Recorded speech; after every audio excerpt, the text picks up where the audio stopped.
As the weeks passed, Larnell spent more and more time with Mrs. Katz.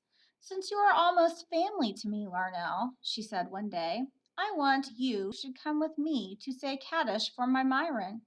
I know you're not Jewish, but Myron would have liked you. You're such a person, Larnell."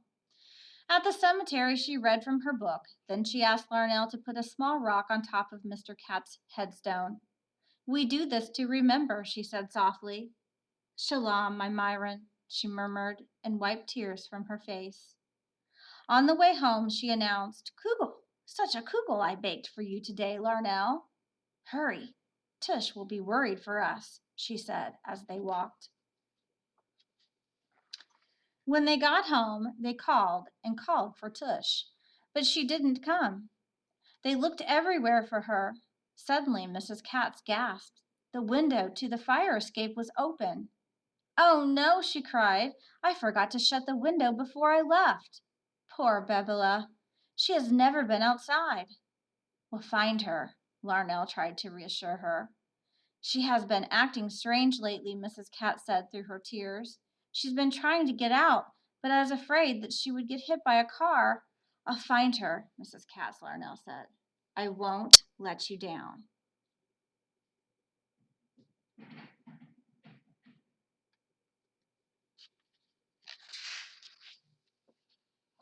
So it's really interesting to see these two characters getting closer. Do you think that they're both getting something out of the relationship, or is it one-sided? Do you think that Mrs. Katz is the only person that's getting something out of the relationship, or just Larnell, or do you think they're both getting something out of the relationship? It was getting dark. First, Mrs. Katz and Larnell looked around their building. Then they went everywhere in the neighborhood. They left notes on doors, telephone poles, and fences. They asked everyone who lived nearby, but no one had seen little Tush. That night it stormed. There was rain, awful, awful rain. Mrs. Katz hardly slept as she thought about her little Cadilla. "She's such a person," she whispered. Larnell worried most of the night, too. What will Mrs. Katz do, he thought. "Please, God, bring that little cat back to her," he said softly in his pillow.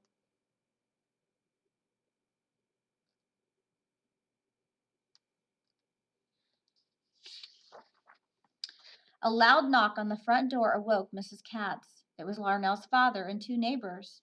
"Is this yours?" they asked. "My Bibula, little Kedela," Mrs. Katz exclaimed. "We found her in the back alley, soaking wet and hungry," Mrs. Moore said. Thank you," Mrs. Katz said as she took Tush in her arms.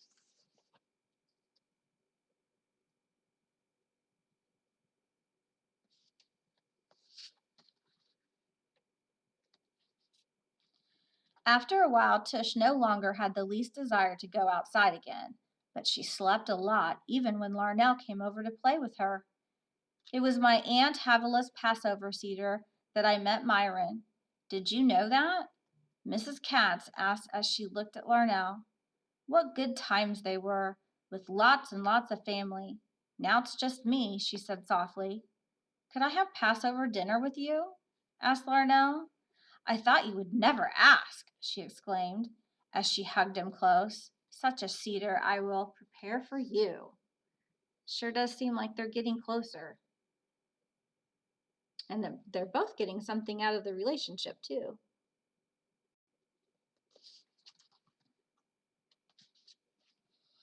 "Passover is a time for good food," Mrs. Katz shouted as they edged their way through the crowd in the deli. "Like your people, my people were slaves, too. They lived in a country where they didn't want to be. They wanted freedom so much that they prayed to God to help them. So he sent an angel that brought death and sadness to the houses of our captors. But the angel did not visit the house of my people." "How did the angel know where the Jews lived?" Larnell asked. "They marked the doors. Then the angel passed over." "Passed over, Larnell. That's why we call this time of celebration Passover." "So, Larnell, we have a big feast to celebrate, but we also remember those who had to suffer so we could be free," Mrs. Katz said. Part of the dinner is sad, and part of it is happy.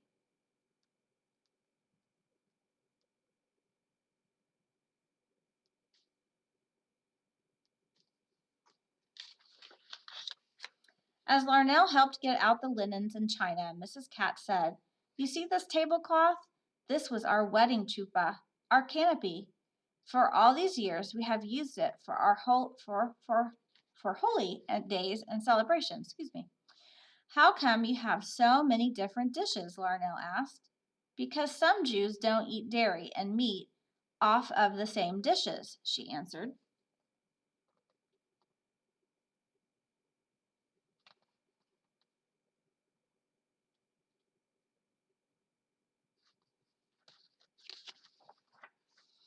When they sat down to Seder together, Mrs. Katz lit 2 candles and waved her hands over them.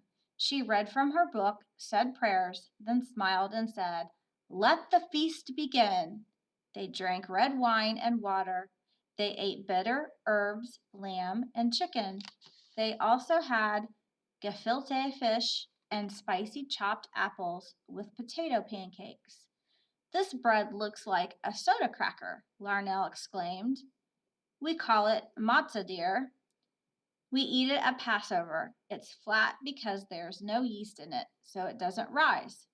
Larnell, I have hidden one piece of the matzah here in the apartment. If you can find it, I have a surprise for you." The surprise was a hand-knit sweater that she'd made just for him.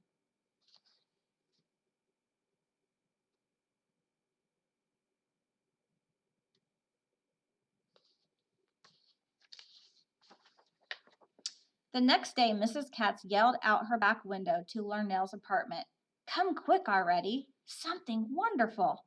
Larnell and his mom and dad rushed to her door. The angel of death passed over, but the angel of life didn't. Mazel tov, Tush. 4 babies at last from a boobay. So what is that? Why does Mrs. Katz look so happy to be one? Boubet is a Yiddish word, and it's spoken by Jewish people, and it includes words from Hebrew, German, and other language. So what do you think that means? There's a little hint there in the picture.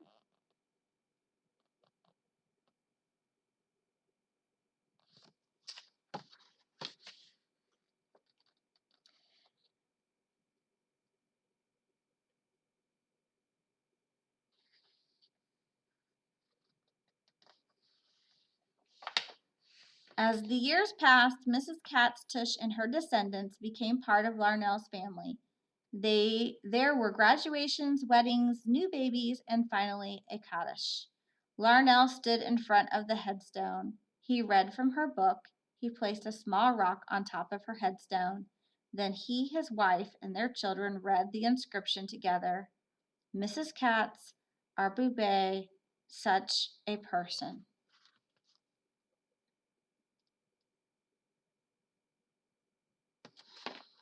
Well, that was another really nice book. I enjoyed that one as well, Mrs. Katz and Tush. I hope you did. You will have your digital notebook up and running, hopefully by now. I apologize that it got deleted. I'm not sure how that got deleted, but you know, we have technology kinks that we are working out. So I'm going to read to you some of the questions that you'll have to answer in your digital notebook. And then I will have them posted on Schoology. It will be under in your reading courses and in your language courses. I'll just put them in both so that you'll be sure to see them. And then you'll need to go and put them in your digital notebook.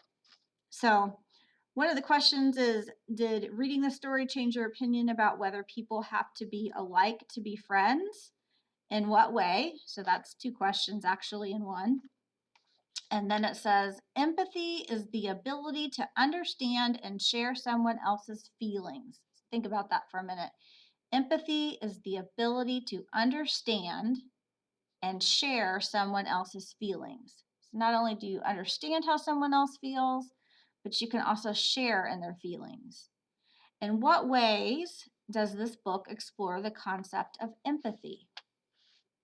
Quite a few ways, actually. So you'll need to write about at least two. What do you think Polacco, that's the author, Patricia Polacco, means when she says that Mrs. Katz became part of Larnell's family? What do you think Polacco, that's the author, means when she says that Mrs. Katz became part of Larnell's family? So that again is thinking, what was the author trying to convey to you? What was she thinking when she said that and she wrote that? Remember, the authors are always trying to communicate a message to us. All right, well, I hope you enjoyed our interactive read aloud. Remember that the stories are very important. They're important for you to read and listen to the entire thing because they do have lessons that interact with them. So I will see you later on with Zoom, hopefully. Talk to you later. Bye-bye.